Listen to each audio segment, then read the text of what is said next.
திருவெம்பாவை அத்தியாயம் 9. வஞ்சம் விளைந்தது. காளாமுகனாகவும் பாசுபதனாகவும் மாவிரதனாகவும் அந்த காடுகளால் கோயிலுக்கு வந்து சேர்ந்த அம்மூன்று முரட்டு மனிதர்களும் யார்? சந்தேகமில்லை, காலம் சென்ற மாமன்னன் நந்திவர்மன் தன்மேல் பாடப்பட்ட கலம்பகத்தை பெரும் பொருட்டு தீக்குளித்து மரணமடைய சதி செய்தவர்களும் அவனது பெரிய அன்னை வகுளாதேவி என்பவளின் புத்திரர்களுமான சித்தலிங்கன், பிரம்மராயன், அகலங்கன் என்பவர்களேதாம் அவர்கள். 21 ஆண்டுகளுக்கு பின் இன்றுதான் முதலாக பல்லவ நாட்டினுள் பிரவேசித்திருக்கிறார்கள்.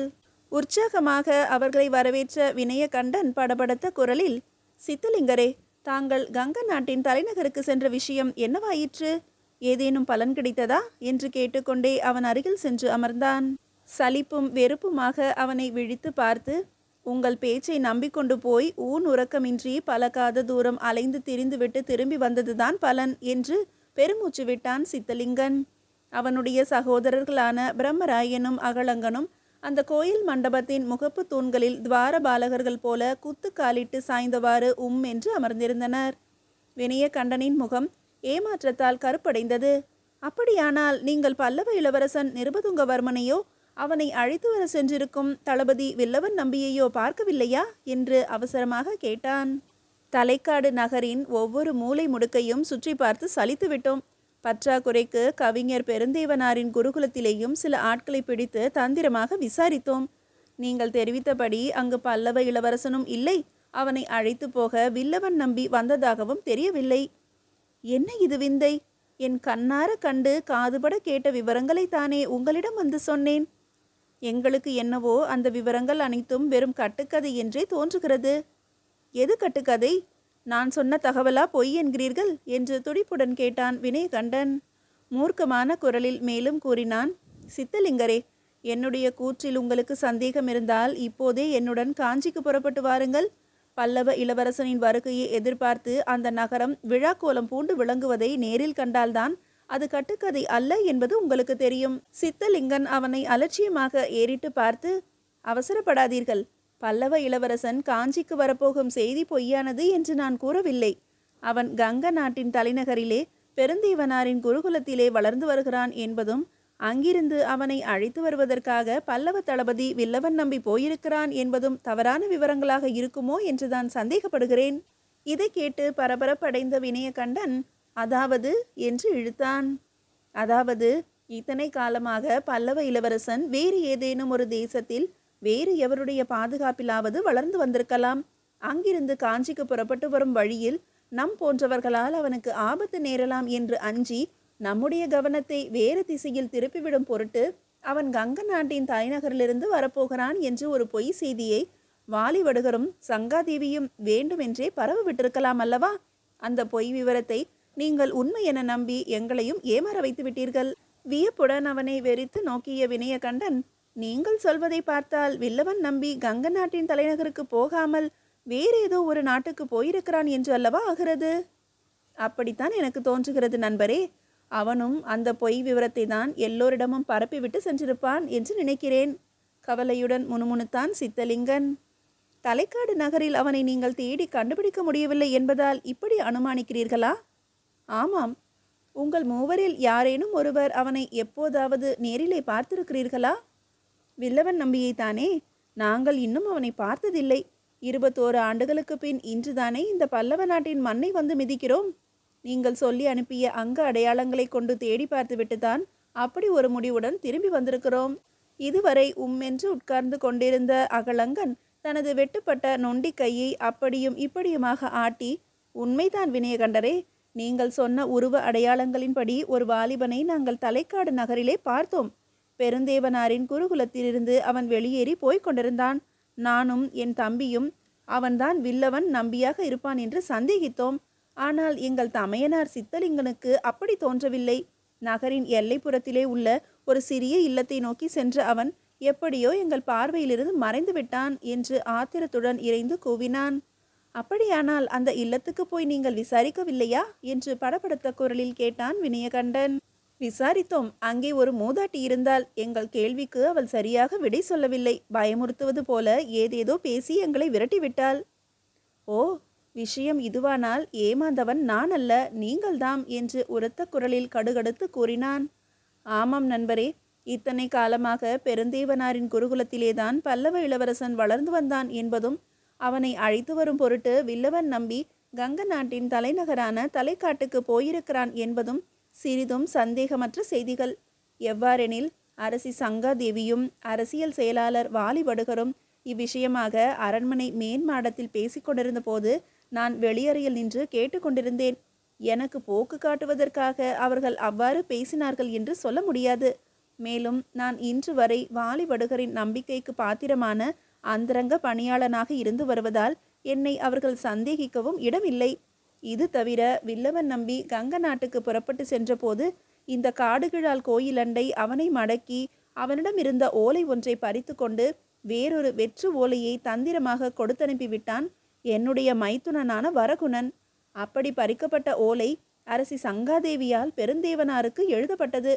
அதிலே இளவரசன் நிருபதுங்கனை குருகுலத்திலிருந்து அனுப்பி வைக்குமாறு குறிப்பிடப்பட்டிருந்தது. ஆகவே நான் உங்களிடம் வந்து சொன்ன தகவல்கள் அனைத்தும் சரியானவை என்பதில் சிறிதும் ஐயமில்லை. நீங்கள்தாம் ஆளை விட்டு ஆளை தேடி அலைந்து ஏமாந்து திரும்பி வந்திருக்கிறீர்கள்.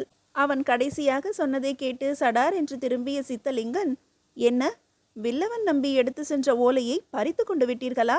அந்த ஓலை இல்லாமல் அவன் எப்படி பல்லவ இளவரசனை அழைத்து வருவான் என்று பரபரத்த குரலில் வினவினான்.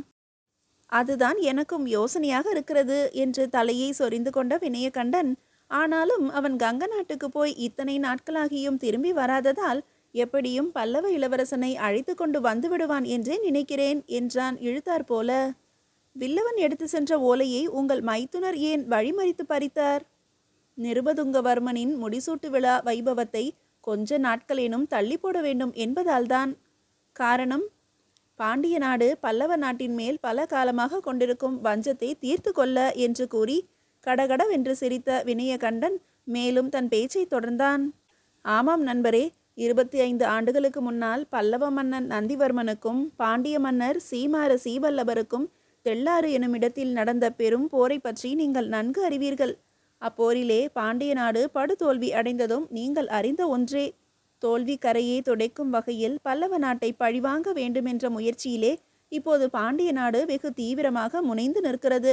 பல்லவ சாம்ராஜ்யத்தின் மணிமுடியை நிருபதுங்கவர்மன் வந்து ஏற்றுக்கொள்ளும் அன்றே பாண்டிய நாட்டின் போர்ப்பறை முழக்கம் அவன் செவிகளிலே விழ வேண்டும்.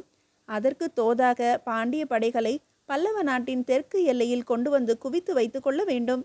இந்த திட்டத்தின் அடிப்படையில்தான் பல்லவ இளவரசனின் வருகையை தாமதப்படுத்த வேண்டும் என்ற முயற்சி மேற்கொள்ளப்பட்டது. வில்லவன் நம்பி எடுத்து சென்ற ஓலையை வழிமறித்து பறித்து கொண்டதற்கும் இதுதான் காரணம். இந்த விவரங்களை கேட்டு பயங்கரமாக தன் உடலை ஒரு குலுக்கு குலுக்கி கொண்டு நிமிர்ந்த சித்தலிங்கன் சடார் என்று வினயகண்டன் மேல் பாய்ந்து அவனை தூணோடு தூணாக சாய்த்து தன் இடது கர முட்டியால் இறுக்கி அழுத்தி கொண்டு இடுப்பில் சொருகி வைத்திருந்த குருவாலை வெடுக்கென்று பிடுங்கி அவனது நெஞ்சுக்கு நேரே ஓங்கி பற்றியவாறு, அடே வினயகண்டா, எங்களிடமே உன் சூழ்ச்சி நாடகத்தை காட்ட ஆரம்பித்து விட்டாயா?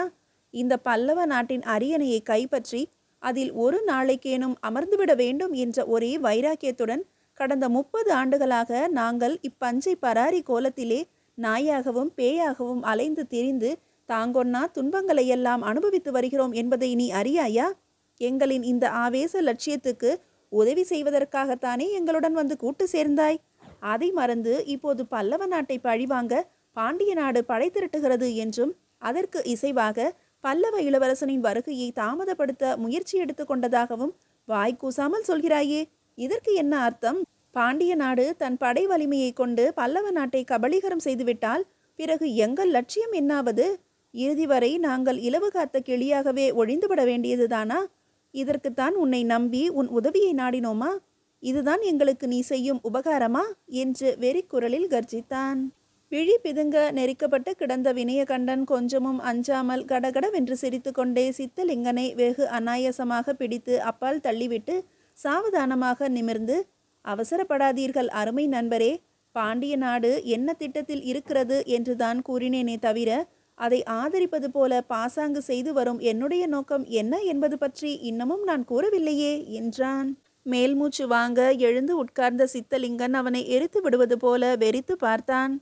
ஆமாம் நண்பரே, என்னுடைய அந்த நோக்கத்தை நீங்கள் தெரிந்து கொள்ளும் முன்பு என்னை பற்றிய சில விஷயங்களை கூறியாக வேண்டும், கேளுங்கள். இப்போது பாண்டிய மன்னராக இருக்கும் சீமாரசி வல்லபரின் தமக்கை மகன் நான். என்னுடைய சொந்த பெயர் மாய மீனவன் என்பதாகும்.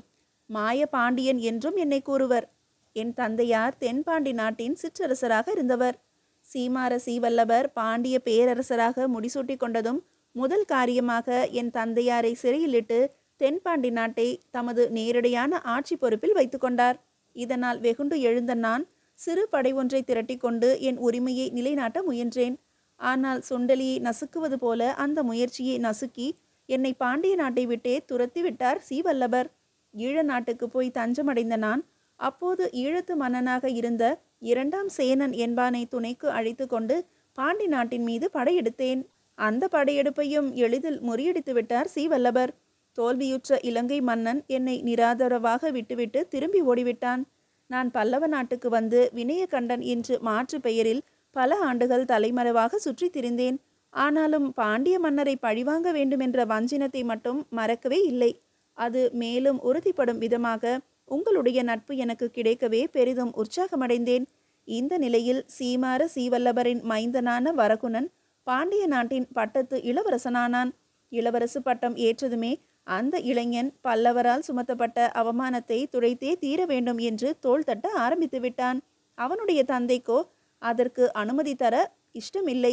இதனால் தந்தைக்கும் தனையனுக்கும் பிணக்கு உண்டாயிற்று. இதை தெரிந்து கொண்ட நான் வரகுணனோடு இரகசிய உறவு பூண்டு அவனது தன்மான உணர்ச்சி வெறியை தூண்டிவிடத் தொடங்கினேன். அதற்கு அனுசரணையாக பல்லவ அரசியல் செயலாளர் வாலிவடுகரிடம் தந்திரமாக வேலைக்கு அமர்ந்து அவ்வப்போது எனக்கு கிடைக்கும் சில இராஜாங்க தகவல்களை அவனுக்கு சொல்லி வந்தேன். இதனால் அந்த இளைஞன் தன் தந்தையை விட என்னையே அதிகம் நம்ப ஆரம்பித்தான். எனக்கும் அவனுக்கும் உள்ள உறவு சீவல்லபரின் செவிக்கு எட்டிவிடாதபடி அதை இன்று வரை இரகசியமாகவே வைத்து கொண்டிருக்கிறேன். தனது நீண்ட பேச்சை நிறுத்திவிட்டு சற்றே மூச்சு எடுத்துக்கொண்ட வினயகண்டன் மேலும் தொடர்ந்து சொன்னான். சரி, இப்போது என்னுடைய நோக்கம் என்ன என்பதை சொல்கிறேன். பல்லவ நாட்டின் மணிமுடியை நிருபதுங்கவர்மன் ஏற்றதுமே அவன் மீது போர் தொடுக்க வேண்டும் என்ற திட்டத்துடன் பாண்டிய இளவரசனான வரகுணனை படைகளோடு எல்லையில் வந்து காத்திருக்கும்படி செய்ய வேண்டும். இந்நிலையில் கங்க நாட்டிலிருந்து பயணப்பட்டு வரும் வில்லவன் நம்பியையும் நிருபதுங்கவர்மனையும் நீங்கள் மூவருமாக சேர்ந்து வழி மடக்கி அல்லது அவர்கள் வரும் வழியில் மறைந்திருந்து அவ்விருவரில் யாரையேனும் ஒருவனை கொன்றுவிட வேண்டும். அதே சமயம் நானும் மதுரைக்கு சென்று இப்போது நோய் படுக்கையில் விழுந்து கிடக்கும் பாண்டிய மன்னர் சீவல்லபரை தீர்த்து கட்டிவிடுவேன். அதற்கான சதி ஏற்பாடு ஒன்றும் என்னிடம் உள்ளது. ஆக ஒரே சமயத்தில் பல்லவ நாட்டிலும் பாண்டிய நாட்டிலும் பெரும் குழப்பம் ஏற்படும். அந்த குழப்ப நிலையை பயன்படுத்தி கொண்டு நீங்கள் பல்லவ அரியணையை கைப்பற்றி கொள்ள வேண்டும். நான் பாண்டிய அரசு கட்டிலை பிடித்துக்கொள்வேன். நம் இரு நாடுகளின் எல்லைக்கு நடுவில் படைகளோடு நிற்கும் வரகுணன் என்ன செய்வது என்று தெரியாமல் விழிப்பான். அதற்குள் நாம் இருவரும் சேர்ந்து இரண்டு பக்கம் இருந்தும் படைகளை கொண்டு நெருக்கி அவனை நசுக்கி எறிந்து விடலாம். இதுதான் என் நோக்கம், திட்டம். இப்போது சொல்லுங்கள், நான் உங்களுக்கு உபகாரம் செய்ய நினைக்கிறேனா, அபகாரம் பண்ண சூழ்ச்சி செய்கிறேனா? ஹோ, அவசரப்பட்டு ஏதேதோ சொல்லிவிட்டேன், மன்னித்து விடுங்கள் வினயகண்டரே என்று உற்சாகமாக கேவலிட்டு கொண்டே பாய்ந்து போய் அவனை இறுக தழுவி அணைத்து கொண்டான் சித்தலிங்கன். இந்நேரம் வரை வாயே திறக்காமல் ஊமை போல் அமர்ந்திருந்த அகலங்கன் மெல்ல திரும்பி, எனக்கு ஒரு சந்தேகம் என்றான். என்ன சந்தேகம், கேளுங்கள் என்றவாறே அவன் அருகில் நெருங்கி வந்தான் வினயகண்டன். 25 ஆண்டுகளுக்கு முன்னால் பாண்டிய மன்னர் பல்லவ நந்திவர்மனிடம் போரில் தோல்வியுற்றார் என்பதும் அந்த அவமானத்தை போக்கிக் கொள்ள பல்லவ நாட்டை பழிவாங்க வேண்டும் என்று அவர் நினைத்ததும் சரிதான். ஆனால் அந்த பழிவாங்கும் நடவடிக்கையை இத்தனை காலத்துக்கு அவர் ஏன் தள்ளி போட்டார்? நிருபதுங்கவர்மன் அரியணையில் ஏறும் வரை அவர் எதற்காக காத்து கொண்டிருக்க வேண்டும்? ஆண் துணையின்றி பல்லவ நாட்டின் ஆட்சி பொறுப்பை வெகு சிரமத்துடன் ஏற்று நடத்தி வரும் அரசி சங்காதேவியின் காலத்திலேயே அந்த பழி தீர்க்கும் நடவடிக்கையை அவர் மேற்கொண்டிருந்தால் அவருடைய எண்ணம் எளிதில் ஈரேறிவிட்டிருக்குமே. அப்படி செய்யாமல் இத்தனை காலம் வாழவிருப்பதன் நோக்கம் என்ன என்றான். சரியான கேள்வி என்று மெல்ல சொன்ன வினயகண்டன், இந்த கேள்விக்கு ஒரு விந்தையான பதில் இருக்கிறது. அதாவது பாண்டிய மன்னர் பல்லவ நாட்டை பழிவாங்க வேண்டும் என்ற தமது ஆவேசத்தை இத்தனை ஆண்டுகள் செயல்படுத்தாமல் அடக்கி வைத்து கொண்டு வருவதற்கு ஒரு பெண்தான் காரணம் என்றான். என்ன என்று ஒரே சமயத்தில் அம்மூன்று சகோதரர்களும் வியப்பு குரல் எழுப்பினர். ஆமாம் நண்பர்களே, அந்த பெண்மணிதான் பாண்டிய மன்னரை பல்லவ நாட்டின் மேல் படையெடுக்க விடாமல் தடுத்து நிறுத்தி கொண்டிருக்கிறாள். அவளுடைய ஆணைக்கு அவரும் ஏனோ கட்டுப்பட்டு அடங்கி கிடக்கிறார். யார் அந்த பெண்மணி என்று அவசர ஆவலுடன் வினவினான் சித்தலிங்கன்.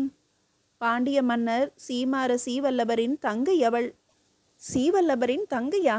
அவளுடைய பெயர் என்ன? மாரம்பாவை. மாரம்பாவை என்று தனக்குள் சொல்லி பார்த்து கொண்ட சித்தலிங்கன் சட்டென்று நிமிர்ந்து, இப்போது அவள் எங்கே இருக்கிறாள் என்று அடைத்த குரலில் கேட்டான். பல்லவ நாட்டில்தான் இருக்கிறாள். காஞ்சிக்கு அண்மையில் உள்ள வேகவதி ஆற்றங்கரை ஓரம் ஒரு சிறு குடிலில் வசித்து வருகிறாள்.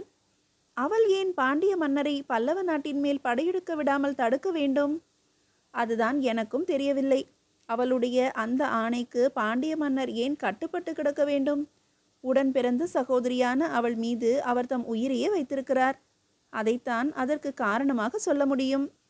பல்லவ நாட்டின் மீது பழி தீர்த்து கொள்ள வேண்டும் என்ற பாண்டியரின் விருப்பத்துக்கு அவள் இறுதி வரை இசைவு தராமலே இருந்துவிட்டாள். இல்லை, நிருபதுங்கவர்மன் பல்லவ அரசபீடத்தில் ஏறிய அன்றே அவள் அந்த தடையை நீக்கி தன் தமையனாரின் விருப்பத்துக்கு உத்தரவு வழங்கி விடுவதாக வாக்களித்திருக்கிறாள். வேடிக்கையான ஆணை, விசித்திரமான கட்டுப்பாடு. இதிலே இன்னொரு விந்தையும் இருக்கிறது நண்பரே. பல்லவ நாட்டின் தளபதியான வில்லவன் நம்பி அந்த மாரம்பாவியின் மைந்தன்தான். என்ன, அப்படியா என்று தேள் கொட்டியவன் போல துள்ளி குதித்த சித்தலிங்கன், பாண்டிய இளவரசியான அவளது மகனுக்கு பல்லவ தளபதி உத்தியோகம் எப்படி கிடைத்தது என்று நடுங்கிய குரலில் கேட்டான். 25 ஆண்டுகளாக அவள் இந்த பல்லவ நாட்டிலேதான் இருந்து வருகிறாள். அதனால் உண்மையை அறிந்து கொள்ள முடியாமல் அவளுடைய மகனுக்கு அந்த பெரிய பதவியை அளித்து விட்டிருக்கிறது பல்லவ அரசாங்கம். அவள் இத்தனை நீண்ட காலம் இங்கு இருந்து வருவதற்கு ஏதேனும் ஒரு காரணம் இருந்தாக வேண்டுமே. எனக்கும் அப்படித்தான் தோன்றுகிறது. ஆனால் அதை இன்று வரை என்னால் அறிய முடியவில்லை. வரகுணனும் வில்லவனும் நெருங்கிய நண்பர்கள் என்று சொல்கிறீர்களே, அந்த வரகுணன் யார் என்பது வில்லவனுக்கு தெரியாதா? தெரியாது. அவனுடைய தாயும் அந்த ரகசியத்தை அவனிடம் தெரிவிக்கவில்லை. ஆதலால் பாண்டிய இளவரசனான வரகுணனை ஒரு மருத்துவச்சியின் மகன் என்றே அவன் நினைத்து கொண்டிருக்கிறான். எதை பற்றியோ ஆழ்ந்து சிந்தித்தவாறு சற்று நேரம் மௌனமாக இருந்த சித்தலிங்கன் திடுமென திரும்பி, வினயகண்டரே, பாண்டிய மன்னருக்கு எத்தனை தங்கைமார் உண்டு என்ற விவரம் உங்களுக்கு தெரியுமா என்று தன்னை மீறிய படபடப்புடன் கேட்டான். அவருக்கு இருப்பது ஒரே ஒரு தங்கைதான் என்று எங்கோ யோசனையாக சொன்னான் வினயகண்டன். அவள் பெயர்தான் மாரம்பாவையா? ஆமாம் நண்பரே. அவளை நாங்கள் பார்க்க முடியுமா? ஏன்? அவளை பார்த்தால் ஒரு பெரிய உண்மையை எங்களால் கண்டறிந்து சொல்ல முடியும். அதைவிட நீங்கள் மூவரும் இப்போது கங்க நாட்டின் தலைநகருக்கு புறப்பட்டு போவதுதான் முக்கியம் என்று கருதுகிறேன். இல்லை இல்லை, அதைவிட முக்கியமாக இந்த விஷயம் எனக்கு படுகிறது நண்பரே. அவளிடம் உங்களை நான் நேரடியாக அழைத்து செல்ல முடியாது. எங்கேனும் மறைவாக இருந்து கொண்டுதான் அவளை பார்க்கலாம். அது போதும். சரி, என்னோடு புறப்படுங்கள் என்றான் வினயகண்டன். அவர்கள் நால்வரும் அங்கிருந்து எழுந்து காஞ்சியை நோக்கி புறப்பட்டனர். மீதியை அடுத்த அத்தியாயத்தில் காணலாம்.